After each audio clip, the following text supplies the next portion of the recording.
तो जैसे कि दोस्तों आपने पिछली स्टोरीज में देखा होगा कि यहाँ पर जो हमारा धर्मा था, सिद्धार्थ था, वो किताब पढ़ता है। आज नहीं किया तो कल क्या करो। एंड उस किताब में वो पढ़ता है कि एक राहुल नाम का जो लड़का था उसने अपने पिताजी की हत्या कर दी थी। एंड वो स्टोरी अगर आपको देखनी है तो आप पिछले एपिसोड में जाकर इस स्टोरी के बारे में देख। अब आगे के पन्ने तो उस किताब में नहीं थे, तो उसके आगे की स्टोरी तो हम आपको नहीं बता पाएंगे। एंड अगर आपको जाननी है वो स्टोरी तो उस स्टोरी के बारे में आप अलग से एक सीरीज लगा लेंगे, अलग से फायदा। अब इस किताब के पढ़ने के बाद जो है धर्मा के जीवन में क्या बदलाव आए, क्या चेंजेस आए एंड किस तरीके से धर्मा की जिंदगी बदलती है, वो हम इस स्टोरी में आपको बताएंगे। तो स्टोरी शुरू करने से पहले जो है हमारे मित्र आपको हमारे चैनल पर इंट्रोडक्शन दे देंगे एंड हम बताएंगे किस टाइप का हमारा चैनल है, क्या स्टोरीज हम लर्न कर रहे हैं और किसके बारे में स्टोरी लर्न कर रहे हैं। तो युगल जी आप बताइए नहीं।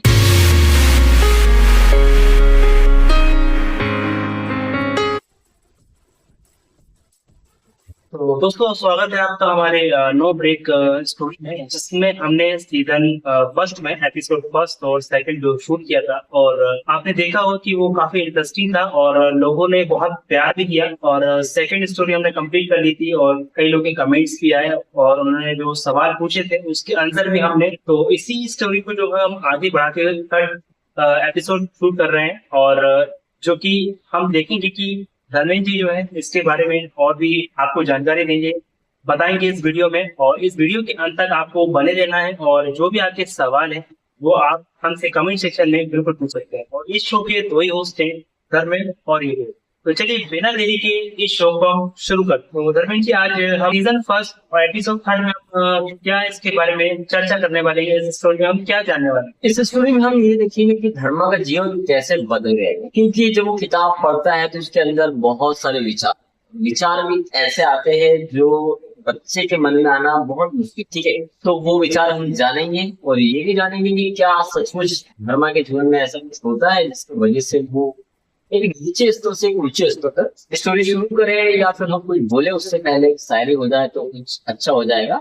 ये तो बहुत अच्छी बात है कि धर्मेंद्र जी जो है वो एक बहुत अच्छे शायर भी हैं और साथ ही साथ इनकी शायरी जो लोकप्रिय भी है। लोग बड़ी गहराई से इसको सुनते हैं और इनकी बातों को सुनते हैं, इनके लफ्जों को सुनते हैं, क्योंकि इन्होंने अभी तक कई सारी शायरी जो है कॉलेजेस और अपने स्कूल फ्रेंड्स के साथ उस समय बहुत सारी शायरियां शेयर कर चुके हैं और लोगों का प्यार हमेशा इनको मिलता रहा।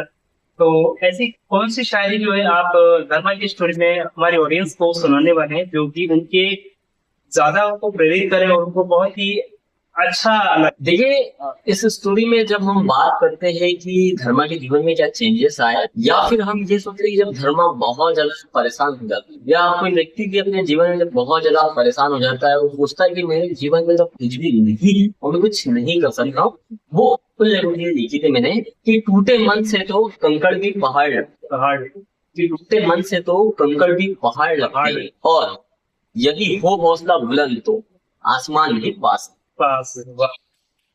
तो चलिए स्टोरी शुरू करते हैं और आपको बताते हैं कि कैसे सिद्धार्थ धर्मा बना और कैसे एक धर्मा बड़ा व्यक्ति बना, कैसे उसने राज किया, क्या किया, वो सारी चीजें बिल्कुल।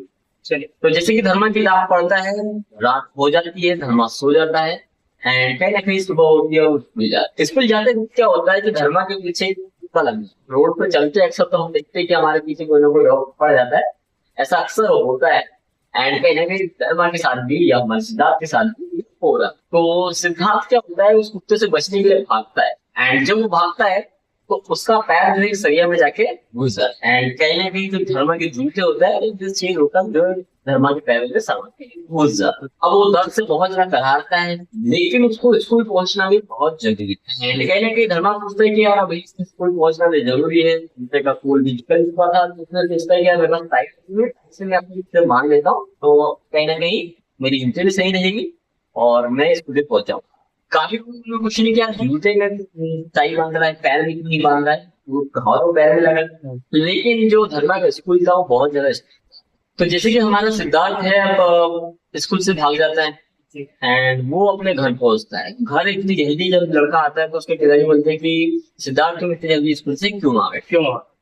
अब सिद्धार्थ उनके पिताजी को बोलता है कि मैं घर इसलिए आ गया क्योंकि मेरे पैरों में सरिया घुस गई थी एंड उसके बाद मुझे जो है स्कूल में बहुत मजाक उड़ाया गया और मेरा बहुत ज्यादा अपमान हो गया, अब मैं वो स्कूल दोबारा कभी नहीं जाऊंगा, ऐसा वो बोल देता उसके पिता। पिताजी सोचते हैं कि लड़का गुस्से में है। लेकिन पेरेंट्स ने स्कूल में कॉल करके पूछा नहीं कि उनके बेटे के पैर में सरिया लग गया था, और ये सब बोलने के बजाय, आपका जो इंस्ट्रक्शन फॉलो करने के बजाय बच्चे को मेडिसिन करना चाहिए था। ऐसा पेरेंट्स ने क्रॉस क्वेश्चन नहीं किया स्कूल से? ये क्रॉस क्वेश्चन इसलिए नहीं किया गया क्योंकि जो मिडिल क्लास की फैमिली होती है, पहले तो भाई कुटाई होती है, क्योंकि हम सोचते हैं कि हमारे बच्चे जो है उन्हीं की कुछ ना कुछ गलतियां होगी, तो माँ बाप ने कहा ठीक है लगा दो भाव पे मलर, और वो सोच रहे थे कि यार घरमा जो है ये बात मुझसे कि मैं स्कूल नहीं जाऊंगा, अब मैं वहां नहीं जाऊंगा दोबारा, तो ऐसा बोल देता है सिद्धार्थ कहीं ना कहीं कि मैं अब स्कूल नहीं जाऊंगा। ये बोल के वो एक दिन बीत जाता है, 2 दिन बीत जाता है, 3 दिन बीत जाता है, 4 दिन, एक पूरा हफ्ता बीत जाता है, वो स्कूल नहीं जाता है। तो पिताजी पूछते कि तुम्हें स्कूल नहीं आया, तुम्हें क्या करना है? तो बोले कि आप जो काम कर रहे हैं मुझे वो काम सीखना है और मैं वही काम करूंगा और एक बड़ा आदमी बनूंगा। अच्छा, तो इसलिए बच्चे के मन में ये क्वेश्चन कैसे आ गया, या ये सवाल कैसे आ गया कि अभी से मैं काम करने लग जाता बिना एजुकेशन के और पैसा कमाए? क्योंकि वो कहीं ना कहीं पढ़ाई को दुश्मन समझने लग गया था। 7 लोग एक समान हो और एक लोग अलग। आप किसी पार्टी में चले जाओ, सभी ने ड्रेस कोड में कपड़े पहन के आया, ठीक है, ड्रेस कोड रखा हुआ है पार्टी का, सभी ने ड्रेस कोड पहन के आया, एंड एक बंदा ऐसा हो जिसने वो ड्रेस कोड नहीं पहन के आया, तो साथ में वो एक बंदा तो आपको अलग नजर आ जाएगा। हाँ, ये तो अक्सर होता ही है। ये अक्सर होता है। बिल्कुल। एंड उस बंदे का जो कॉन्फिडेंस है वो भी कहीं ना कहीं बहुत ज्यादा कम हो जाता है। वो एक तो सामने वाले से नजर नहीं मिलाता है, अब बात करेगा तो 4 मिनट में जाकर बात करेगा तो एक अलग ही दिखेगा, लेकिन भाई ये एक अलग ही नमूना। अगर एक सोचो 4 लड़के जा रहे हैं, उसमें एक लड़का साड़ी पहन के घूम रहा है, तो वो लड़का अलग दिखेगा नहीं आपको? बिल्कुल दिखेगा। ऐसी जो रिच फैमिली स्कूल्स होते हैं, वहां पर एक गरीब लड़का है, हाँ। तो जो रिच फैमिली वो तो अपना रिच तरीके से ही कपड़े पहन के आती है, रिच उनका पहना होता है, रिच उनका खाना होता है, रिच उनकी एसेसरीज होती है, जो भी बुक्स वगैरह होती है, बुक से पॉइंट ये माने, लेकिन जो कौन सी किताबें होती है वो अलग होती है, उनके पास चीजें होती है, फैसिलिटी होती है। तो ये चीजें देखकर जो धर्मों के मन में सवाल आते हैं, क्वेश्चन आते हैं कि यार धर्मा सोचने लग जाता है कि यार मैं इनके जैसा नहीं करना चाहता, मैं इनसे अलग बनना चाहता। ये माइंडसेट आ ही जाता है। ये अगर आप खुद पर भी अप्लाई करोगे ना, आप खुद भी सोचोगे तो हाँ सोचते कि नहीं यार ऐसी बात सही, और यही बात जो है सिद्धार्थ के मन में खटक गई थी और सिद्धार्थ ने सोच लिया था कि अब मैं स्कूल नहीं जाऊँ, ऐसा सोच लिया। तो यहाँ पर सिद्धार्थ के पिताजी को तो उन्होंने बोल दिया कि मैं स्कूल जाऊंगा नहीं, अब आपके साथ काम करने के लिए जाऊंगा। तो बढ़िया सिद्धार्थ अपने पिताजी के साथ काम करने के लिए जा रहा था, एंड बढ़िया उनका काम चल रहा था, सिद्धार्थ अच्छे से काम सीख भी गया था। अब एक बच्चा जिम्मेदार बन रहा था धीरे धीरे, लेकिन एक दिन बहुत बड़ा किस्सा हो जाता है। अब ये किस्सा आपको सुनना चाहिए, और यहीं से सिद्धार्थ के जीवन में एक नई चेंजेस, एक नया बदलाव आता है, तो वो आपको जानना बहुत जरूरी है। बहुत ही तो इस किस्से के बारे में जानेंगे। और चीज और है, जैसे कि अक्सर माँ बाप जो है बच्चों को काम पर भेजना शुरू कर देते हैं क्योंकि उनकी गलती को लेकर होता है, लेकिन कई जो ढाबे वाले, होटल वाले, वो लोग भी उनको उनकी चीजों को देखे कि इनकी परिस्थितियां खराब है, स्थितियां खराब है। लेकिन आज के समय में हमने देखा है कि सरकार का जो नियम है कि 18 वर्ष के जिसकी आयु पूर्ण नहीं हुई है, वो जो बच्चा है वर्क नहीं कर सकता, उससे काम नहीं कराया जा सकता। ये कानून के तहत जो है एक अपराध माना गया है। तो जब ये सरकारें ये सब चीजें बोलती है, तो सरकार को उन बच्चों के लिए एजुकेशन देना चाहिए। क्या वो सही तरीके से उस पर वर्क करती है? अब देखिए, सरकार ने नियम ला दिया कि बच्चे काम नहीं कर पाते। जी। अब एक बात बताइए हिम्मत जी, आपकी किराना दुकान है, आप खुद उसके मालिक हैं, बिल्कुल। आपके बच्चे वहां काम कर रहे हैं, तो वो क्या गलत है? नहीं, बिल्कुल मानेंगे आप? नहीं माने। आपका फुल्की का ठेला है, या फिर आप कोई खाने की दुकान आपकी खोली हुई है, तो बेटा अगर आपको मदद करने आता है तो गलत? बिल्कुल। तो फिर उसमें सरकार की गलती है। अब एक बात बताइए, एक परिवार है जिसमें पिता का साया नहीं, और वहां पर एक बच्चा है, अब वो मान लीजिए 14 वर्ष का हो, 13 वर्ष का हो, 12 वर्ष का हो, अब जिम्मेदारी आ गई है उसके ऊपर, तो उसको तो काम करना पड़ेगा। अगर वो काम नहीं करेगा तो क्या भीख मांगेगा? तो ये गलती नहीं है सरकार, लेकिन इंसान की जरूरतें हैं उनको ये करने के लिए मजबूर कर रही है, काम करने के लिए मजबूर कर रही है। कौन चाहता है कि अपने बचपन में काम करे, लेकिन वो एक स्थिति परिस्थिति है जिसके कारण वो ये करना पड़ा। एंड धर्मा की कोई मजबूरी नहीं है, क्योंकि धर्मा चाहता तो वो पढ़ सकता था, उसके पिताजी उसको पढ़ा रहे, लेकिन धर्मा को जिस माहौल में पढ़ाना, उसके पिताजी उसको एक अच्छे स्कूल में पढ़ा रहे थे, वो बात अच्छी है, लेकिन उसका वो स्टैंडर्ड नहीं, धर्मा का स्टैंडर्ड है जी। स्टैंडर्ड इसलिए नहीं था क्योंकि धर्मा उनकी बराबरी नहीं कर सकता, धर्मा कार में स्कूल नहीं आ सकता, ठीक है, धर्मा महंगी से भी यूज नहीं कर सकता था, क्योंकि वो उसकी कंडीशन के हिसाब से उसके पास चीजें थी। वैसे ही व्यक्ति के पास उसकी कंडीशन के हिसाब से चीजें होती है। तो मेरा भी एक मानना ये है कि जब आप किसी व्यक्ति को नीचा गिराते हो या फिर किसी व्यक्ति को कंपेयर करते हो, तो प्लीज उसके कपड़ों से, उसके पहनावे से उसको कंपेयर ना करें, उसके किरदार से, उसके स्वभाव से, उसके रॉयल्टी से उसको परखे तो अच्छा है। लेकिन आज के दुनिया में नहीं होता, एंड आपने अक्सर देखा होगा कि कई लोगों को नीचे गिराया जाता है, बिल्कुल बिल्कुल ऐसा होता है कि क्योंकि काफी लोग सोचते हैं कि यार ये बंदा हमारे स्टैंडर्ड का नहीं है, भले उसके पास बेहतर नॉलेज हो, बहुत कुछ चीजें अच्छी हो, आपसे अच्छा ज्ञान हो, अगर उनके स्टैंडर्ड को मापा जाता है तो उनके लुक से मापा जाता है, उनके कपड़ों से मापा जाता है, उनके पहनावट से मापा जाता है, उनकी गाड़ियों से उनको मापा जाता है, उनके पास कौन सा फोन है, कौन सी वॉच यूज कर रहे हैं, ये सारी चीज देखी जाती है और फिर सोचा जाता है कि हाँ इसका स्टैंडर्ड। लेकिन ये नहीं देखा जाता कि क्या एजुकेशन है, क्या उसका माइंड है, किस तरह की वो पर्सनैलिटी, ये चीजें नो वे, ठीक है। तो यहाँ पर धर्मा के जीवन में भी यही हो रहा था, एंड इसी के वजह से जो है धर्मा के माइंड में थिंकिंग आई, एंड सिद्धार्थ काम करता है करता है करता है करता है, एंड एक दिन वो मोमेंट आता है उसके जीवन में, तो देखता है कि ट्रक के पास एक व्यक्ति खड़ा है, लेकिन वो ड्राइवर नहीं, ऐसे कि ऐसा वो इसलिए क्योंकि उसका पहनावा कुछ अलग, बिल्कुल व्हाइट कपड़े पहने हुए थे, गोल्डन पहना हुआ था, बिल्कुल हार, घड़ी, वॉच बिल्कुल सोने की, एंड चश्मा लगाया हुआ था, और दिख नहीं रहा था बंदा कि वो लॉरी ड्राइवर होगा। मतलब सिद्धार्थ का जो नजरिया था किसी को भी देखने का, वो एक बार में वो पहचान लेता था। हाँ, वो ऑब्जर्व कर लेता था कि ये व्यक्ति जो दिखता है वो वैसा है नहीं। अभी ऐसा सिद्धार्थ उसको नोटिस कर लेंगे, क्योंकि सिद्धार्थ का दिमाग जो था वो बहुत तेज था, आईक्यू लेवल उसका आईक्यू लेवल बहुत, और एक रीडिंग क्षमता बोलते हैं ना कि हम चीजों को देखकर समझ जाते हैं, परख जाते हैं, तो कुछ उसी तरीके से जो सिद्धार्थ था वो समझ जाता था कि भाई ये चीज ऐसी है, ये चीज ऐसी है। ठीक।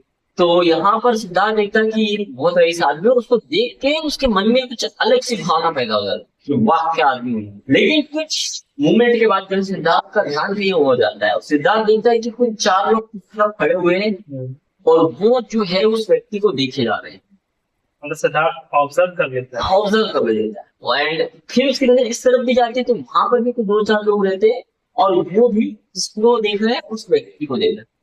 तो सिद्धार्थ उस व्यक्ति को बोलता है कि मुझे उतार दो, अब तो वो चले गए, लेकिन वो व्यक्ति बोलता है कि नहीं, जब तुम्हें मैंने नीचे उतार दिया तो वो तुम्हें मेरा अपना समझकर तुम्हें भी मार दो, उनकी वजह से तुम्हारा जो प्लान है वो फेल।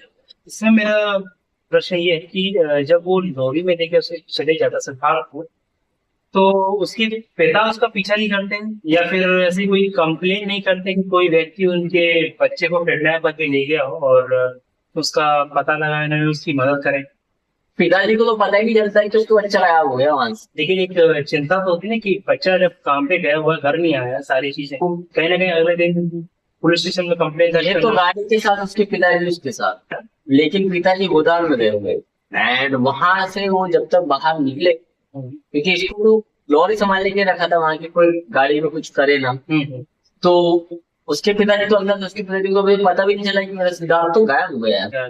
वो व्यक्ति बोलता है कि अगर मैंने तुम्हें यहाँ पर छोड़ दिया तो ये तुम्हें जो है मार, तो अब तुम चलो, अब तुम्हारी जिंदगी की एक जो है नई शुरुआत, जहाँ पर सिद्धार्थ को वो व्यक्ति बोलता है। एंड उसी के बाद एक गाड़ी आती है, उस गाड़ी में ये दोनों बैठते हैं, तो वो देखे जाते हैं जहाँ पर सिद्धार्थ देखता है कि एक हेलीकॉप्टर है, एंड वो व्यक्ति जो है सिद्धार्थ को हेलीकॉप्टर को दिखाता है, एंड वो वहां से रवाना हो जाता है। जो सिद्धार्थ था वो उस व्यक्ति से पूछता है कि आप कौन हो, ऐसा सिद्धार्थ होता उस व्यक्ति से, क्योंकि अभी तक तो उसको समय नहीं मिला था ये बात पूछने की कि आप कौन हो, क्या हो, कैसे हो। तो यहाँ पर जो वो व्यक्ति कहता है कि मैं नटवर हूँ, एंड ये जो नटवर था वो एक बहुत बड़ा अपराधी था और एक बहुत खतरनाक व्यक्ति, मतलब ये कहना चाह रहे हैं कि एक बहुत बड़ा सिंडिकेट चलाते, सिंडिकेट व्यक्ति बोल सकते हैं, and the most powerful man, powerful इसलिए बोला जाता है क्योंकि जितने भी गिरोह चलते थे, जितने भी गुंडे चलते थे, या फिर जितने भी जो बड़े बड़े माफिया थे, वो सभी उसके अंडर आते। एंड द माफिया बॉस जो था वो नटवर। तो नटवर कहता है कि मैं बहुत खतरनाक अपराधी हूँ, मैं बहुत बड़ा माफिया हूँ, मैं माफिया का राजा हूँ। एंड तुम जिस व्यक्ति के शरण में आए हो वो व्यक्ति कोई आम हो। तो यहाँ पर सिद्धार्थ का सपना हो जाता है कि यार भाई मैं कहाँ हूँ। अब नेटवर्क कहता है कि मैं अपनी प्रेमिका से मिलने आया। मतलब जब सिद्धार्थ के साथ नेटवर्क का उस समय गोलियां चल रही थी, तो वो अपनी प्रेमिका से मिलने आया है। हाँ, तो उस समय के उन दोनों की मुलाकात वो भी मिलकर वो जा रहा है। उनकी जो मुलाकात थी वो हो चुकी और है। एंड मुलाकात होने के बाद वो वहां पर अपनी गाड़ियों का इंतजार कर रहा था जी कि गाड़ी में आकर बैठ जाएगा। क्योंकि जो देखा होगा आपने, बड़े बड़े अपराधी होते हैं, या फिर हम कई मूवीज वगैरह में भी देखते हैं, जो अपराधी होते हैं वो अपनी प्रेमिकाओं से मिलने के लिए चुपचाप ही जाते हैं, या जो अपने करीबी लोग होते हैं उनसे मिलने के लिए चुपचाप ही जाते हैं, बिल्कुल क्योंकि वो नहीं चाहते कि उनका जीवन खतरे में पड़े। काफी अब यहाँ पर नटवर को पूरा विश्वास हो गया था कि उसकी प्रेमिका को जो है अभी तक तो मार देंगे। कहीं ना कहीं खबर आ भी जाती है कि उसकी प्रेमिका को मार देंगे। ठीक है, अब क्या होता है, नटवर बोलता है कि अब देखो तुम तो तुम्हारे माँ बाप को भूल जाओ। ऐसा नटवर सिद्धार्थ को बोलता हाँ, क्योंकि अगर मैंने तुम्हें छोड़ दिया तो तुम्हारा मरना तय है, और तुम्हारे साथ साथ तुम्हारे माता पिता का भी मरना तय है। सिद्धार्थ थोड़ी देर विचार करता है, सोचता है कि यार वहां तो जिंदगी ऐसी चल रही थी, अभी इस व्यक्ति के साथ जा रहा हूँ, हो सकता है कि मैं कुछ जीवन में बहुत बड़ा हासिल कर लूं। मतलब सिद्धार्थ जो हमेशा से अच्छे सपने देखना चाह रहा था और बड़े बड़े ख्वाबों को पूरा करना चाह रहा था कि मैं स्कूल में आऊंगा और स्कूल को खरीदूंगा और स्कूल के जितने भी लोग होंगे वो सभी के सभी मेरे गुलाम होंगे। हाँ, मतलब उस ख्वाब की तरफ वो पढ़ने को राजी हो चुका। बिल्कुल। इसलिए तो कहा गया है कि मंजिल को पाने के लिए मुझे एक राह मिली, उस राह को अगर मैंने नहीं पकड़ा तो वो मंजिल छूट जाएगी। एंड कहीं ना कहीं जो सिद्धार्थ के माइंड में ये बात आई, और सिद्धार्थ ने सोचा कि अगर मैंने अपनी मंजिल को खो दिया, क्योंकि यहाँ से सिद्धार्थ के माइंड में ये बात होगी कि अगर मैं नटवर की शरण में आ गया, नटवर के अंदर आ गया, तो मेरा जीवन तो वैसे ही बदल जाए, और जो मैं चाहता हूँ, जो मैं करना चाहता हूँ वो तो हो जाए। मतलब सिद्धार्थ ने एक तरफ नटवर का रहन सहन, उसका ऑरा और उसकी जो स्टाइल और जो लाइफ है वो शायद उसने देख चुकी थी। अभी रहन सहन नहीं देखा है नटवर का। अगर आप रहन सहन की बात करें ना, तो नटवर बोले तो नटवर है। हम उसकी अभी भी आपको आगे चर्चा बताएंगे किस तरीके से नटवर का रहन सहन है, क्या है नटवर, और कैसे भाई इतना बड़ा व्यक्ति है, तो वो भी हम इस स्टोरी में जाने। तो यहाँ पर अब सिद्धार्थ के पास कोई ऑप्शन नहीं, और सिद्धार्थ को एक नई चीज और एक नई दिखने लगी। तो सिद्धार्थ फैसला करता है, फिर उसको उस बुक की याद आती है कि आज नहीं किया तो कल क्या कर पाऊंगा, और मैं अगर आज ये फैसला नहीं लेता हूँ तो मेरा कल तो वैसे भी डूब नहीं है, यहाँ से तो मैं डूब गया हूँ। सिद्धार्थ जानता था कि जो जिंदगी वो जी रहा है वो सही नहीं है, वो बस से भी ज्यादा बदतर है।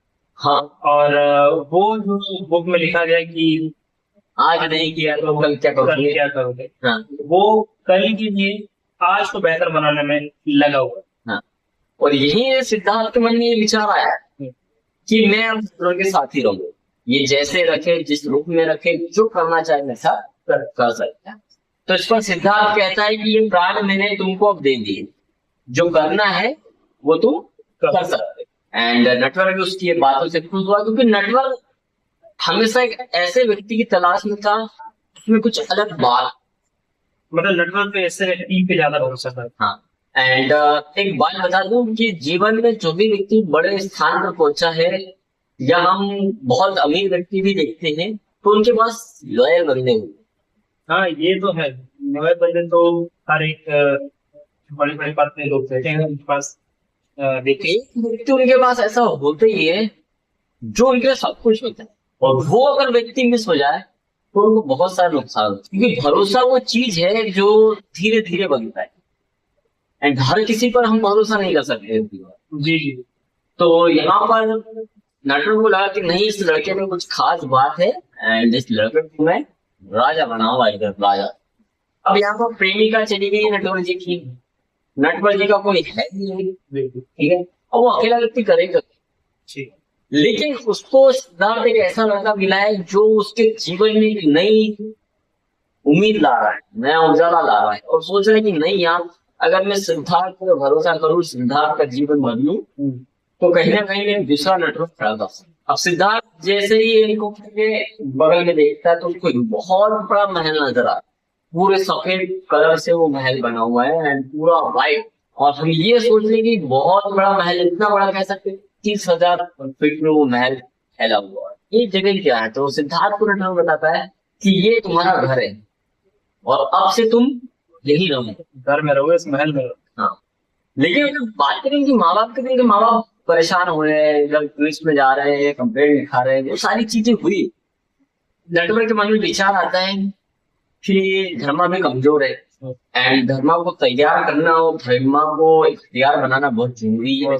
क्योंकि अगर मैंने इसको कमजोर छोड़ दिया तो कुछ लोग और कुछ ऐसे लोग जो धर्मा का हक छीना चाहेंगे बाद में, जो इनका सिंडिकेट होता है, जो इनके माफिया गैंग होती है, उसमें अभी तक 6 साल तक तो केवल धर्मा के पास ही पद रहे, लेकिन 6 साल के बाद जो है अभी नेटवर्क के मन में ख्याल आया कि मेरा तो कोई है एंड जो है वो धर्मा है, और अगर मैं धर्मा को तैयार नहीं करता हूँ, धर्मा को अगर हथियार नहीं बनाता हूँ, तो कहीं ना कहीं धर्मा का डर इस्तेमाल हो जाएगा, तो कोई मार देगा या उसका हक छीन लेगा। तो यहाँ पर धर्मा को जो है नेटवर्क सिखाता है, वो हर चीज सिखाता है जो एक माफिया लीडर के पास होनी चाहिए। लड़ाई से लेके, युद्धि से लेके, पावर से लेके, बिजनेस से लेके, एंड कहाँ से पैसा कैसे आता है, क्या नहीं आता है, वो सारी चीजें जो है वो कहीं ना कहीं धर्मा को सिखाएगा। वो ऐसा कोई भी गुण नहीं है जो नेटवर्क ने धर्मा को नहीं सिखाया हो, सब कुछ। एंड इस कड़ी मेहनत के बाद जो है धर्मा एक बहुत पावरफुल लीडर तुम्हारा बन जाता है। हाँ, क्योंकि मानसिकता और उनकी वो चीजें वो सब कुछ बदल चुकी है एंड धर्मा के जो विचार थे, धर्मा का जो स्टाइल था, वो सब कुछ जो है बदल चुका। कहते हैं ना कि कुमार कच्ची मिट्टी से एक अच्छा घड़ा बना लेता है, कोई मूर्ति बना लेता है, उसी तरीके से नेटवर्क ने भी धर्मा नाम की मूर्ति बना ली होगी, बका ली थी, वो बिल्कुल तैयार। अब वो वक्त आता है कि जब नेटवर्क को अपने इस पर से इस्तीफा देना, हाँ, एक ना था एंड एक नया सुप्रीम लीडर, एक नया सिंडिकेट लीडर जो है चुनना। अब सिंडिकेट का नियम साफ था कि जो लीडर था उसका बेटा ही लीडर बने, लीडर। लेकिन अगर उसका बेटा नहीं होता है, उसका कोई वारिस नहीं होता है, तो उस कंडीशन पर जो सबसे पावरफुल व्यक्ति रहेगा उस समय का, वो इस गद्दी का राज करेगा। अब मीटिंग होती है, और मीटिंग में कोई बाहर व्यक्ति आने से, चूंकि धर्मा को गेट पर रोक लिया जाता है, लेकिन नेटवर्क कहता है कि तुम्हारी इतनी औकात नहीं किसको यहाँ पर गेट पर रोक। तो ऐसा व्यवहार बोलता है, हाँ, और इंट्रोड्यूस कराता है, कोई मामूली इंसान नहीं है ऐसा। तो उस पर जो गार्ड होते हैं वो पूछते कि ये सब कौन है। तो यहाँ पर जो नटवर है वो कहता है कि यार ये तो मेरा बेटा है। इतना सुनते से सलाम शुरू है। धर्मा आगे चलता है, नटवर पीछे चलता है। मतलब वो उसको लीडर बना चुका था और वो उसका जस्ट कहने की साथी, हाँ, सारथी, हाँ। उससे गाइड करते थे। तो यहाँ पर धर्मा चल रहा है, बहुत सारे लोग दिख रहे हैं, ये कौन है? ये आगे चल रहा है और नेटवर्क पीछे। हाँ, सलाम तो नेटवर्क को हो रहा है, तो धर्मा को लग रहा है कि सलाम मुझे कर रहा है दादा, एंड यही वो सोचता है कि मुझे सलाम कर रहा है। फिर वो पीछे देखता है तो बॉस को सलाम किया जा रहा है। क्या है जो धर्मा था वो नेटवर्क को बहुत नहीं बोलता था, सलाम किया जा रहा है, मुझे नहीं किया जा रहा है। कोई बात नहीं। धर्मा जाते हैं, बोर्ड मीटिंग शुरू होती है, नेटवर्क के जस्ट चेयर के पीछे धर्मा खड़ा हुआ, तो चर्चा शुरू होती है। वहां सब लोग बोलते हैं कि नेटवर्क जी अब आपके हाथों में है कि कौन नया लीडर बने। अभी तक आप लीडर थे एंड अब आप ही बताएंगे कि इस पूरे साम्राज्य का लीडर कौन बनेगा एंड कौन इसे संभालेगा। इस पर एक कहता है कि चलिए वोटिंग कर लेते हैं। मतलब बाकी सब जो है लीडर जो थे वो वोटिंग की तरफ से नहीं, उसका कोई वारिस नहीं था ना, तो जब वारिस नहीं है तो वोटिंग से हुआ। अच्छा। और पावरफुल व्यक्ति चुनेंगे, तो कुछ दो पावरफुल तीन पावरफुल व्यक्ति कर दिए जाते हैं। लेकिन नेटवर्क कहता है कि कौन कहता है कि मेरा वारिस नहीं है, लेकिन मेरा बारिश में है।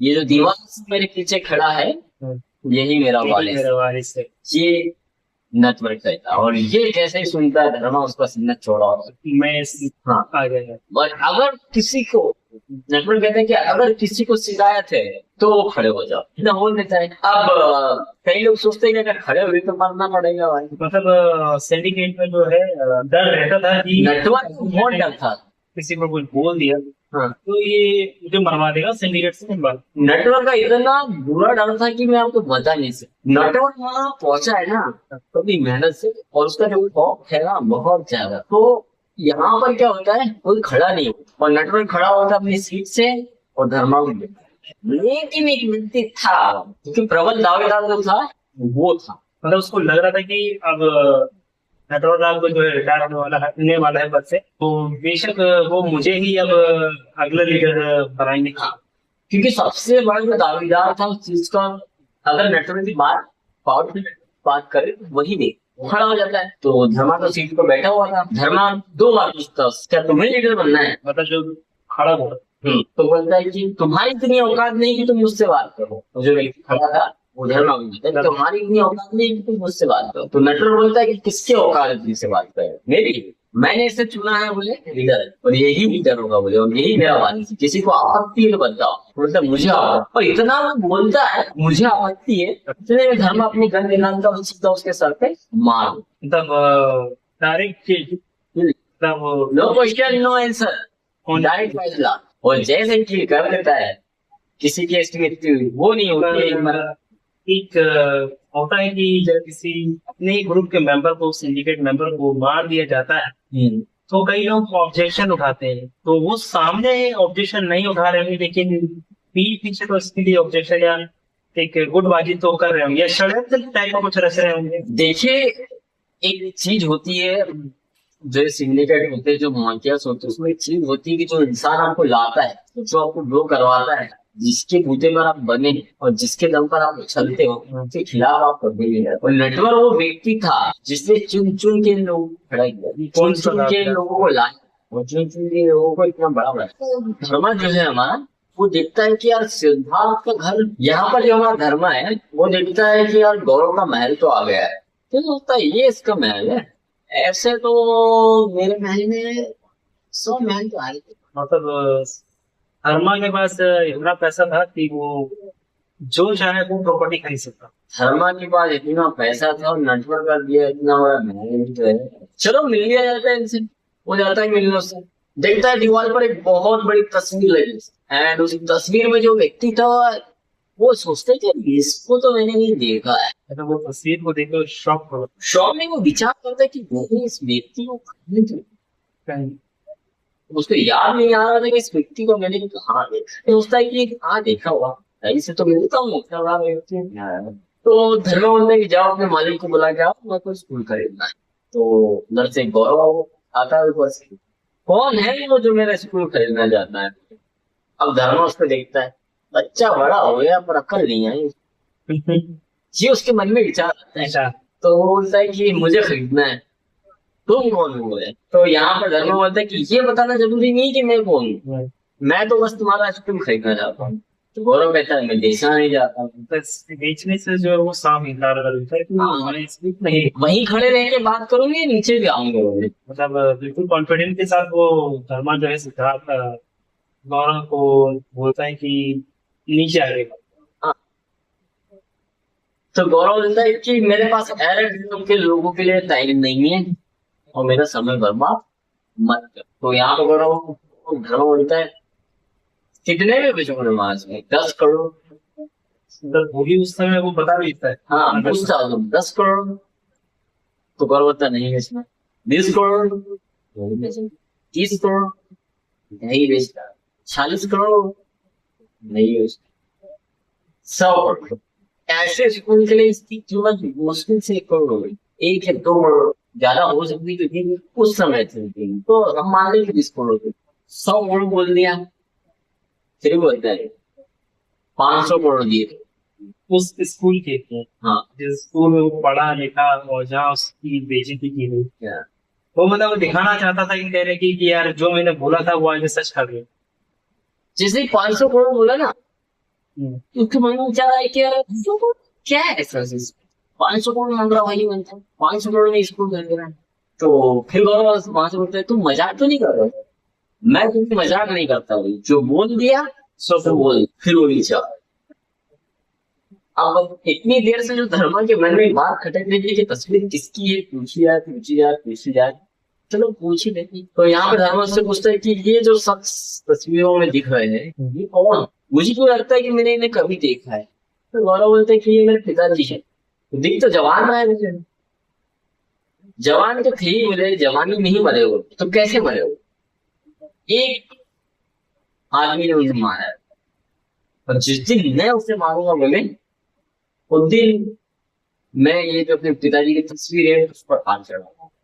मतलब सर गौरव जो है धर्मा को, हाँ लेकिन गौरव को क्यों पता नहीं चला और क्यों उसने इतनी तहकीकात नहीं की कि पता लगा सके कि नटवर का जो खराई बन या उसका जेनेटिक्स का जो वारिस था अडॉप्ट किया हुआ, वो धर्मा ही है। इसकी क्या फोटो इतने समय तो उसने नहीं देख पाई है।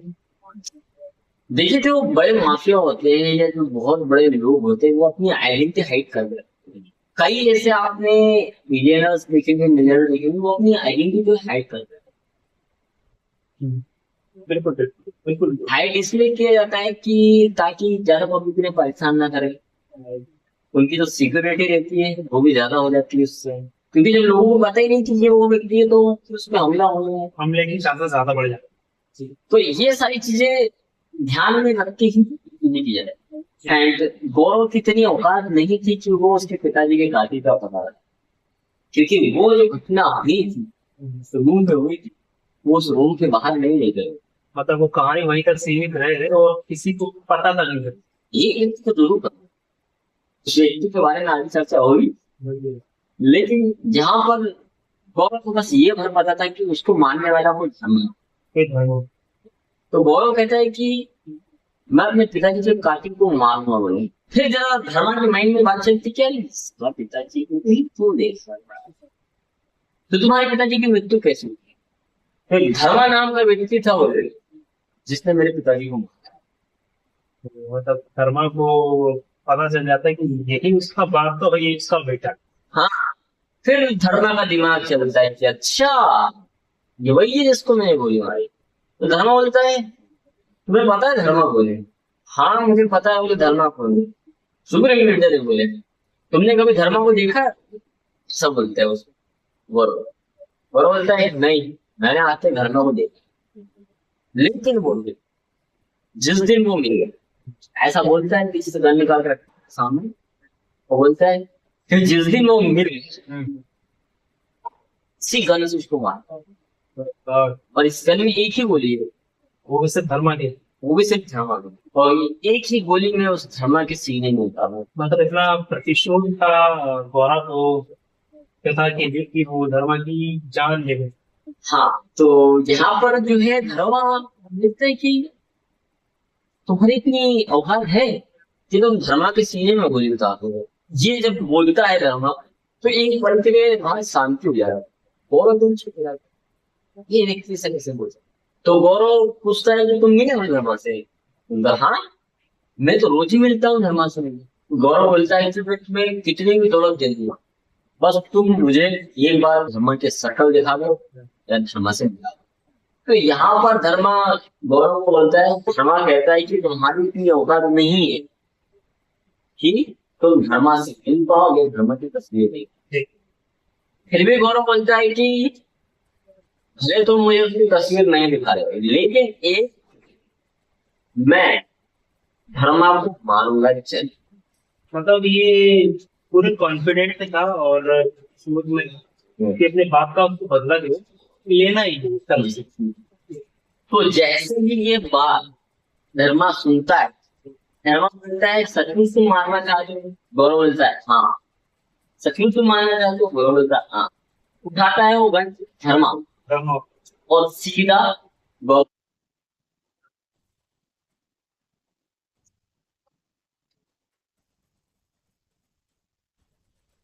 तो यहाँ पर धर्म बोलता है कि मैं ही हूँ। अब वो मर रहा था, पूरा मर गया। कहने की बात ये है कि यहाँ पर धर्मा जो है वो गौरव को मान लेता है, और धर्मा बोलता है कि चलो यार पैसे नहीं देने पड़े, इसको फ्री में मिल गया।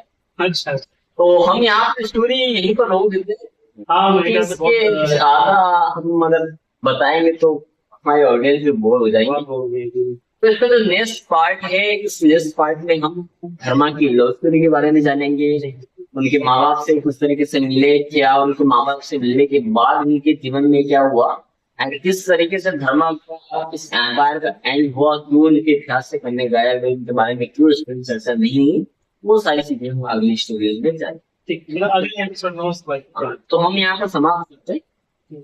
तो ये एपिसोड आपको कैसा लगा, आप लोग कमेंट सेक्शन में जरूर बताइए, क्योंकि पिछले एपिसोड में कई सारे सवाल आए थे जो कि ऑडियंस के थे, और वो उनके आंसर जो है हमने दिए भी थे। सो हम अगला एपिसोड बहुत जल्द लेकर आएंगे, आप लोग इंतजार करते रहिएगा। और सबसे बड़ी खास बात ये कि चैनल को कमेंट करें, लाइक करें, शेयर करें, इंस्टाग्राम पे फॉलो भी कर सकते हैं, क्योंकि नो ब्रेक स्टोरी एक बहुत फेमस चैनल है, और यहाँ पे आपको बहुत ही इंटरेस्टिंग और मिस्ट्री क्यूरियस जो वीडियोस हैं और इंटरेस्टिंग वीडियोस हैं हम आप लोग के लिए लाते रहेंगे। सो आप हमसे जुड़े रहिएगा। और ये धर्मेंद्र जी हैं जो कि नई स्टोरीज हमेशा लेके आते हैं, हम उसी एपिसोड को जो है कंटिन्यू कर रहे हैं। सो तब तक के लिए अलविदा।